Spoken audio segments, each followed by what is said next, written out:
Hello दोस्तों, स्वागत है आपका नोटबुक आईएएस की आरओ के क्रैश कोर्स की क्लास का। और आज हम स्टार्ट करेंगे नाभिकीय ऊर्जा के बारे में। तो नाभिकीय ऊर्जा एक्चुअली है क्या? कोई भी इस तरह की एनर्जी जो नाभिकीय अभिक्रिया के द्वारा मिलती हो, ऐसी ऊर्जा को हम नाभिकीय ऊर्जा के नाम से जानते हैं। नाभिकीय जो अभिक्रियाएं हैं वो हमको दो रूप में देखने को मिलती हैं। नाभिक के अंतर्गत जो परिवर्तन हो रहा है वो दो रूप से हमको देखने को मिलता है। एक परिवर्तन ऐसा है जब छोटे छोटे नाभिक होते हैं और आपस में मिल जाते हैं, तो उस तरह के नाभिकीय जो परिवर्तन है उसको हम नाभिकीय संलयन के नाम से जानते हैं, जब दो नाभिक चिपक जाते हैं और एक बड़ा नाभिक बनाते हैं।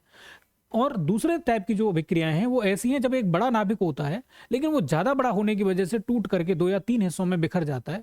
वैसे नाभिकीय अभिक्रियाओं को हम नाभिकीय विखंडन की अभिक्रिया कहते हैं। इन दोनों ही नाभिकीय अभिक्रियाओं में हमको ऊर्जा की प्राप्ति होती है और वैसी ऊर्जा को हम नाभिकीय ऊर्जा के नाम से जानते हैं। जैसे नाभिकीय ऊर्जा की अगर हम बात करें तो देखिए हो क्या रहा है कि जो नाभिकीय ऊर्जा है, विखंडन वाली ऊर्जा को हमने क्या कर लिया, नियंत्रित कर लिया है। तो अब अगर ये अनियंत्रित है, जिसको हम नियंत्रित नहीं कर सकते, तो ये परमाणु बम बनाने के काम आएगी। लेकिन हमने इसको नियंत्रित कर लिया है तो उसके द्वारा क्या किया जा सकता है, परमाणु रिएक्टर बनाए जा सकते हैं और इनके द्वारा बिजली को उत्पन्न किया जा सकता है। लेकिन नाभिकीय संलयन की जब बात करेंगे तो नाभिकीय संलयन को अभी तक नियंत्रित नहीं किया जा सका है। नाभिकीय संलयन को नियंत्रित ना करने की वजह से हाइड्रोजन बम बनाने में तो इस्तेमाल हो सकता है, सूरज में संलयन की अभिक्रिया पाई जाती है, तारों में संलयन की अभिक्रिया की ही वजह से हमको ऊर्जा मिलती है, लेकिन इसको कंट्रोल नहीं किया जा सका है। तो इसलिए इसका अभी भी ऊर्जा उत्पादन या बिजली उत्पादन के लिए इसका प्रयोग नहीं किया जा रहा है। हालांकि पूरे विश्व में इसके लिए प्रयास जारी हैं। भारत भी ITER नाम का एक प्रोजेक्ट है जो फ्रांस में चल रहा है, उसमें भारत भी एक पार्टिसिपेंट है, एक सहयोगी है। और उसमें टोकामाक टेक्नोलॉजी के द्वारा, जो एक चुंबकीय टेक्नोलॉजी है, चारों तरफ से हैवी चुंबक काम करते हैं और प्लाज्मा कंडीशन होती है नाभिकीय संलयन के बाद, तो उसको एक जगह पे ही वो केंद्रीकृत कर देते हैं, जिसको कृत्रिम सूर्य के नाम से भी जानते हैं। अभी अगर 2 साल 3 साल पहले की बात करें तो चाइना ने अपने कृत्रिम जो सूर्य है उसका प्रदर्शन किया था। एक्चुअली वो भी ITER प्रोजेक्ट का ही एक हिस्सा है, जिसमें भारत, चीन, फ्रांस जैसे इस तरह के, कनाडा, इस तरह के देश शामिल हैं। तो उसके लिए टोकामाक टेक्नोलॉजी का प्रयोग किया जाता है। भारत में अभी फिलहाल क्या कंडीशन है उसके बारे में हम स्टडी करेंगे, इससे क्वेश्चन भी पूछे जाते रहे। तो बात करेंगे हम भारतीय परमाणु अनुसंधान के बारे में। तो ये है क्या एक्चुअली?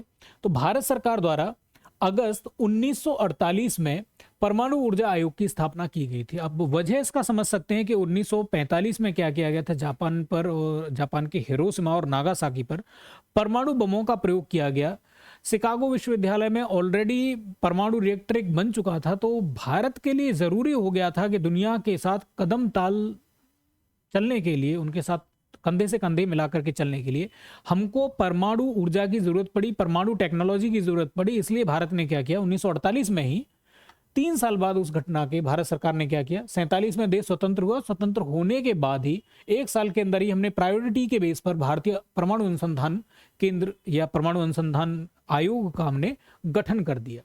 और डॉक्टर होमी जहांगीर भाभा, जो भारत के पहले परमाणु साइंटिस्ट माने जाते हैं, इनको क्या किया गया, इस विभाग का अध्यक्ष बनाया गया। इन्हीं के प्रयासों से एक्चुअली पूरे भारत में जो भी हम परमाणु का टेक्निकल डेवलपमेंट देखते हैं वो इन्हीं के प्रयासों से स्टार्ट हुआ था। और परमाणु ऊर्जा विभाग का जो प्रधान होता है, जो अध्यक्ष होता है, वो हमेशा प्रधानमंत्री होता है। और जो भी प्राइम मिनिस्टर बनेगा उसका अध्यक्ष बनेगा, इस तरीके से सबको याद रखना है। तो अभी वर्तमान में नरेंद्र मोदी जी इसके क्या है, अध्यक्ष हैं। परमाणु अनुसंधान एवं विकास के जो मुख्य केंद्र खोले गए उनमें भाभा परमाणु अनुसंधान केंद्र, डॉक्टर होमी जहांगीर भाभा, इनका एक प्लेन दुर्घटना में एक्चुअली इनकी डेथ हो गई थी, तो उनकी स्मृति में बार्क नाम से एक सेंटर खोला गया है, भाभा एटमिक रिसर्च सेंटर। और इसका केंद्र ट्रॉम्बे में बनाया गया है, मुंबई में।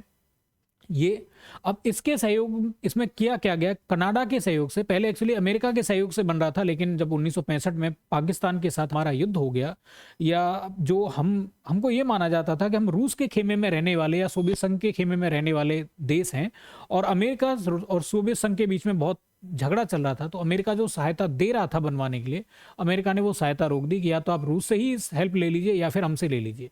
अमेरिका का सीधा सिद्धांत था कि जो अमेरिका के साथ नहीं वो अमेरिका का दुश्मन है।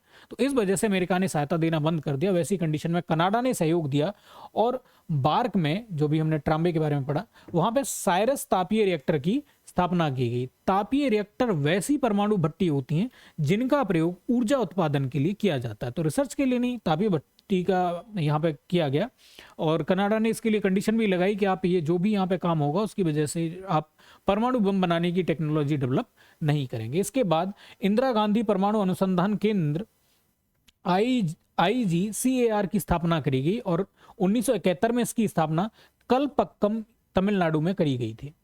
अब आगे इसमें देखते हैं कि अब देखिए जो रिएक्टर हैं, अभी हमने तापीय रिएक्टर के बारे में पढ़ा, दूसरे जो टाइप के रिएक्टर हैं उनको फास्ट ब्रीडर रिएक्टर कहा जाता है। अब ये तापीय रिएक्टर का काम है सिर्फ और सिर्फ ऊर्जा के उत्पन्न करना, लेकिन फास्ट ब्रीडर रिएक्टर के संबंध में अनुसंधान एवं विकास करना IGCAR का प्रमुख कार्य है। भैया फास्ट ब्रीडर का काम क्या है? ये दोनों तरह का काम करता है, ऊर्जा भी इससे मिलती है प्लस इससे ईंधन से ईंधन भी मिलता है। मतलब इसमें क्या होता है, यूरेनियम को प्लूटोनियम में कन्वर्ट किया जाता है, और जब प्लूटोनियम में यूरेनियम कन्वर्ट हो जाता है तो आप देखेंगे कि इसी के द्वारा परमाणु बम बनाया जाता है। प्लूटोनियम के द्वारा ही परमाणु बम बनाया जाता है। जब भारत ने इस तरह का विकास कर लिया फास्ट ब्रीडर रिएक्टर का, तो भारत ने फिर क्या किया, अपना पहला परीक्षण कर डाला। कलपक्कम मिनी रिएक्टर की बात करें तो इसे जो इसका संक्षिप्त रूप है, इसको कामिनी के नाम से भी जाना जाता है। कामिनी थोरियम यूरेनियम 233 ईंधन चक्र का उपयोग करने वाला विश्व का प्रथम रिएक्टर है। हम जानते हैं, देखिए 3 टाइप के जो ईंधन है खासतौर से प्रयोग किए जा रहे हैं। यूरेनियम जो सबसे ज्यादा मात्रा में ऊर्जा उत्पन्न करने के लिए प्रयोग किया जा रहा है, प्लूटोनियम जिसका बम बनाने के लिए या एटॉमिक बम बनाने के लिए जिसका इस्तेमाल किया जा रहा है, और थोरियम सबसे ज्यादा भारत में मिलता है। केरल की जैसे तट है, मोनोजाइट सैंड है, उसमें थोरियम की खूब सारी मात्रा पाई जाती है। तो भारत इसका दुनिया का सबसे बड़ा आप कह सकते हैं केंद्र है। लेकिन अभी हमारे पास जो टेक्नोलॉजी है वो उस लेवल की नहीं है कि हम डायरेक्ट थोरियम का यूज कर पाएं। तो उस वजह से अभी भी हमको यूरेनियम पे डिपेंड होना पड़ रहा है। यूरेनियम पर अगर हम डिपेंड हैं तो भारत में यूरेनियम ना के बराबर मिलता है, खासतौर से झारखंड के अगर कुछ इलाके को छोड़ दिया जाए, और वो ही बहुत अच्छी क्वालिटी का नहीं है, तो हमको बाहर से यूरेनियम आयातित करना पड़ता है। अब उसके लिए NSC जैसी न्यूक्लियर सप्लायर ग्रुप जैसी संस्थाएं बना रखी हैं उन देशों ने जो जिनमें यूरेनियम पाया जाता है, और इसके अनुमति के बाद ही यूरेनियम की सप्लाई करी जाती है। आप समझ सकते हैं कि विदेश नीति पर इस चीज का कितना प्रभाव पड़ेगा।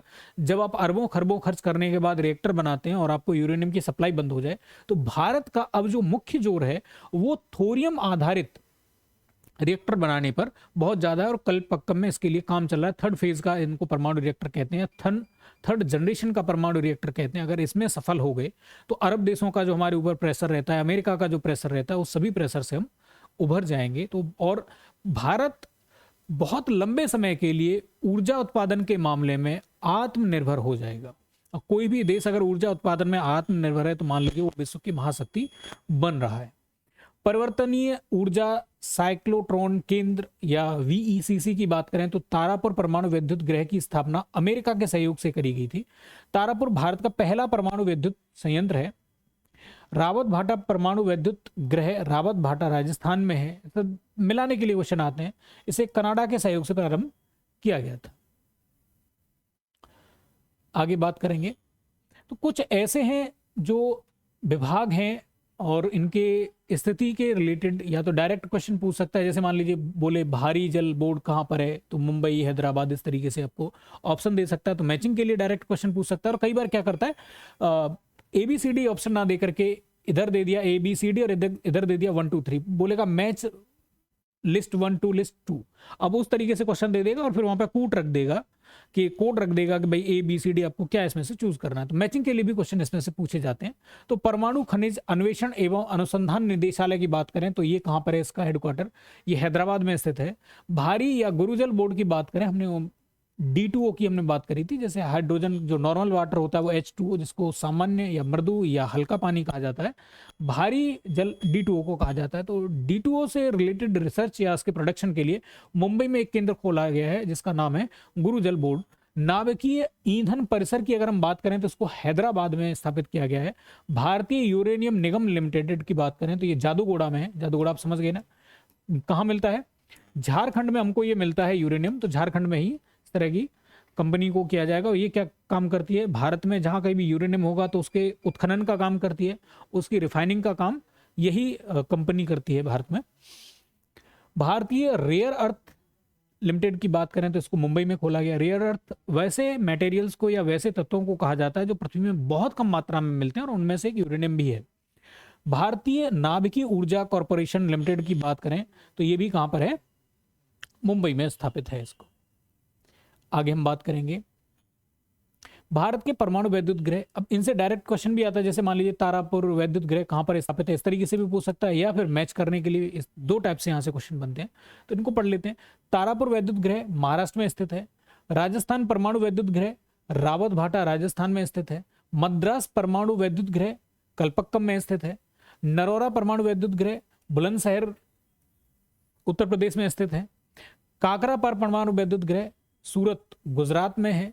कैगा परमाणु विद्युत गृह कर्नाटक में है, उत्तर कन्नड़ क्षेत्र में। और कुडनकुलम परमाणु विद्युत गृह ये तिरुनवेली, ये तमिलनाडु में स्थित है। कुडनकुलम में ही जो थर्ड जनरेशन है उसको स्थापित किया जा रहा है, और इसी के ऊपर देखेंगे बहुत सारे देशों ने मिलकर के, जो लोग नहीं चाहते कि, या जो देश नहीं चाहते कि भारत आगे बढ़े, वैसे लोगों ने यहाँ पे तमाम सारे तरह के एक्टिविस्टों को खड़ा कर दिया है कि भाई इससे प्रदूषण हो जाएगा और ये हो जाएगा, इससे लोगों की जीविका इससे खतरे में पड़ सकती है। तो ये नहीं चाहते कि भारत एनर्जी के मामले में आगे बढ़ पाए।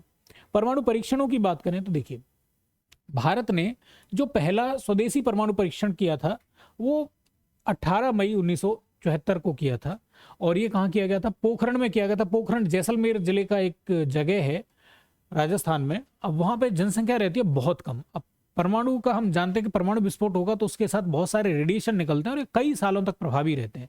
तो अगर मान लीजिए किसी और क्षेत्र में करेंगे तो वहाँ पे समस्या हो सकती है।